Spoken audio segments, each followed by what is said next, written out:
everyone, welcome to my channel. No one even knows you now. That's okay. Yeah, so ഞാൻ ഇന്ന് ഇവിടെ share ചെയ്യാൻ പോകുന്ന കാര്യം I know no one gives any but still so നമുക്കെല്ലാവർക്കും some or the other form of therapy ഉണ്ടായിരിക്കും for our self.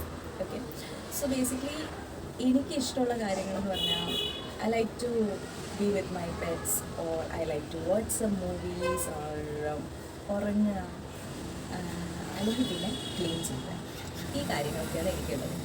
അപ്പോൾ today Sunday ആണ്, I decided sometimes, only sometimes ഈ ക്ലീനിങ് നമുക്ക് തരുന്നൊരു റിലാക്സേഷൻ ആൻഡ് സാറ്റിസ്ഫാക്ഷൻ ഉണ്ട്.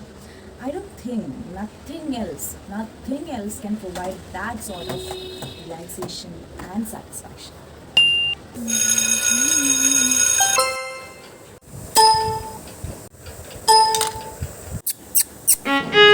ആദ്യം തന്നെ ഇട്ടിരുന്ന സാരി മടക്കി വയ്ക്കുകയാണ്. ഓക്കെ, എൻ്റെ പൂച്ച പുറത്ത് പോയി, അതായിട്ട് ഞാൻ നോക്കിയത്. പിന്നെ ഇന്നത്തെ എൻ്റെ പ്ലാൻസ് എന്താണെന്ന് വെച്ചാൽ ഡ്രസ്സിങ് ടേബിൾ ക്ലീൻ ചെയ്യണം, പിന്നെ അതിൻ്റെ അപ്പുറത്തൊരു ടേബിളുണ്ട് അത് ക്ലീൻ ചെയ്യണം, കമ്പ്യൂട്ടർ ടേബിൾ ക്ലീൻ ചെയ്യണം, പിന്നെ അൽമാരിക്കകത്ത് തിരികെ തുണി മൊത്തം പുറത്തിറക്കിയിട്ട് അതെല്ലാം മടക്കി വയ്ക്കണം. അപ്പോൾ this is my dressing table. വലിയ ഫാൻസി ഒന്നുമല്ല, വളരെ നോർമൽ, വളരെ സിമ്പിൾ. ഡ്രസ്സിങ് ടേബിൾ ആൻഡ് എൻ്റെ റിലേഷൻ എങ്ങനെയാണെന്ന് വെച്ചാൽ ഞാൻ വൃത്തിയാക്കും, ദി വെരി നെക്സ്റ്റ് ഡേ ഞാൻ തന്നെ അത് അലങ്കോലമാക്കും, അഗെയിൻ ഞാൻ വൃത്തിയാക്കും, ദി നെക്സ്റ്റ് ഡേ വീണ്ടും അത് കേടാവും. അപ്പോൾ ഞാൻ വിചാരിച്ചു ക്ലീൻ ചെയ്തേക്കാം. അപ്പോൾ സാധനങ്ങളെല്ലാം ഞാൻ എന്തെങ്കിലുമൊക്കെ പുറത്തൊക്കെ പോയി വരുമ്പോഴേക്കും അപ്പോൾ റെഡി ആവുന്ന സമയത്ത് സാധനങ്ങളെല്ലാം അതിൽ വെച്ച് ഇതിൽ വെച്ച് ആകെ അങ്ങോട്ടും ഇങ്ങോട്ടൊക്കെ ആകും. അപ്പോൾ ഞാൻ അതെല്ലാം കംപ്ലീറ്റ് സോർട്ട് ചെയ്ത് വെച്ചുകൊണ്ടിരിക്കുകയാണ്. എൻ്റെ വളകൾ, ഓക്കെ, മൈ വളകളുടെ സെറ്റ്സ്. അപ്പോൾ ഞാൻ വിചാരിച്ചു ഒന്ന് ഡീപ്പ് ക്ലീൻ ചെയ്തേക്കാമെന്ന്. പിന്നെ ഇതെൻ്റെ കൂടുതലും പപ്പ യൂസ് ചെയ്യുന്ന കമ്പ്യൂട്ടർ ഒരു സ്പേസാണ്, പപ്പയുടെ വർക്ക്സ് ആൻഡ് ഓൾ. അപ്പോൾ പപ്പയുടെ സാധനങ്ങളൊക്കെ തന്നെയാണ് ഇവിടെ ഇരിക്കുന്ന, വർക്കിൻ്റെ സാധനങ്ങളൊക്കെ. അതൊക്കെ ക്ലീൻ ചെയ്യാം. ഈ കമ്പ്യൂട്ടർ ടേബിളിൻ്റെ തൊട്ടപ്പുറത്ത് തന്നെ വേറൊരു ടേബിൾ ഇരിക്കുന്നുണ്ട്, അതും ക്ലീൻ ചെയ്തിരുന്നു. പക്ഷേ അതിൻ്റെ ക്ലിപ്പ് മിസ്സായിപ്പോയി, ബിക്കോസ് എൻ്റെ സ്റ്റോറേജ് ഔട്ടായിപ്പോയി ഗൈസ്. സോ അത് മിസ്സായി. എന്തായാലും അതും ഞാൻ ക്ലീൻ ചെയ്തു.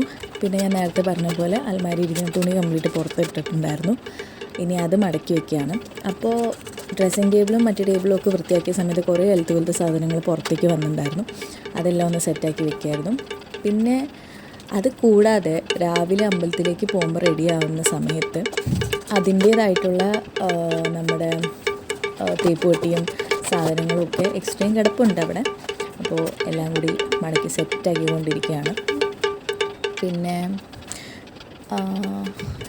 എന്താ ചെയ്യുന്നത് ഞാൻ, മമ്മി ഇട്ടിരുന്ന സാരി അതും മടക്കി വയ്ക്കുകയാണ്. മടക്കി വയ്ക്കാൻ ഞാനൊരു പ്രോ ആണ്, ആസ് യു ക്യാൻ സീ. എനിക്ക് വോയിസ് ഓവർ ചെയ്യാൻ പോലും അറിയില്ല എന്ന് ഞാൻ മനസ്സിലാക്കുന്നു. സാരമില്ല, പോകെ ശരിയാവുമെന്ന് ഞാൻ വിചാരിക്കുന്നു. അപ്പോൾ എല്ലാം കംപ്ലീറ്റ് ക്ലീൻ ചെയ്യുകയാണ്. ഞാൻ ഒരുപാട് സമയം ഇങ്ങനെ കളഞ്ഞു എന്നല്ല, ഒരുപാട് സമയം ഇങ്ങനെ ഞാൻ തീർത്തു. അന്നത്തെ ദിവസം അന്നൊരു സൺഡേ ആയിരുന്നു, രാവിലെ അമ്പലത്തിലൊക്കെ പോയി. അങ്ങനെ എപ്പോഴൊന്നും അമ്പലത്തിൽ പോകാറില്ല കേട്ടോ, പക്ഷേ ഈ ഒരു മാസം എന്ന് പറയുന്നത് എൻ്റെയും എൻ്റെ ബ്രദറിൻ്റെയും പിറന്നാളും ഒക്കെ വരുന്ന സമയമായതുകൊണ്ട് അങ്ങനെ പോകുന്നതാണ്. ബെഡ്ഷീറ്റ് അടക്കം ഞാൻ മടക്കുകയാണ്. അപ്പോൾ എല്ലാം ക്ലീൻ ചെയ്ത് കഴിഞ്ഞ് കിട്ടുന്ന ഒരു സാറ്റിസ്ഫാക്ഷൻ ഉണ്ട്, അതിന് വേണ്ടിയാണ് ഞാൻ ഈ കിടന്ന് എല്ലാം തലകുത്തി മറിഞ്ഞ് ചെയ്തുകൊണ്ടിരിക്കുന്നത്. അപ്പോൾ തുണിയെല്ലാം ഞാൻ അത്യാവശ്യം മടക്കി കഴിഞ്ഞു, എല്ലാം മടക്കി കഴിഞ്ഞിട്ടുണ്ട്. ഞാൻ ടയേർഡ് ആവുന്നുണ്ടായിരുന്നു കേട്ടോ, ഈ സമയത്തൊക്കെ ഞാൻ ടയേർഡ് ആവുന്നുണ്ടായിരുന്നു. എല്ലാവരും നോർമലി ചെയ്യുന്ന കാര്യങ്ങളാണെന്നറിയാം, പക്ഷെ എന്നാലും ചെയ്യുമ്പോൾ നമുക്ക് ടയേർഡ്നെസ് ഉണ്ടാവുമല്ലോ, അത് സ്വാഭാവികമായിട്ടുള്ള കാര്യം. യെസ്, ഈ ബെഡിൻ്റെ തട്ടും എപ്പോഴും എന്തുകൊണ്ടാണ് ഇത്രയും ടൈറ്റായിരിക്കുന്നത്? ബെഡ്ഷീറ്റ് അകത്തേക്ക് വെക്കാൻ ഭയങ്കര പാടാണ്. ഓക്കെ ഗൈസ്, സോ ഞാൻ എല്ലാം ക്ലീൻ ചെയ്ത് കഴിഞ്ഞു. വീട് വൃത്തിയാക്കൽ പ്രോസസ്സ് കണ്ടിരുന്നതിനും എൻ്റെ സംസാരം കേട്ടിരുന്നതിനും എല്ലാവർക്കും നന്ദി. Thank you so much. We'll see you in next video. Bye.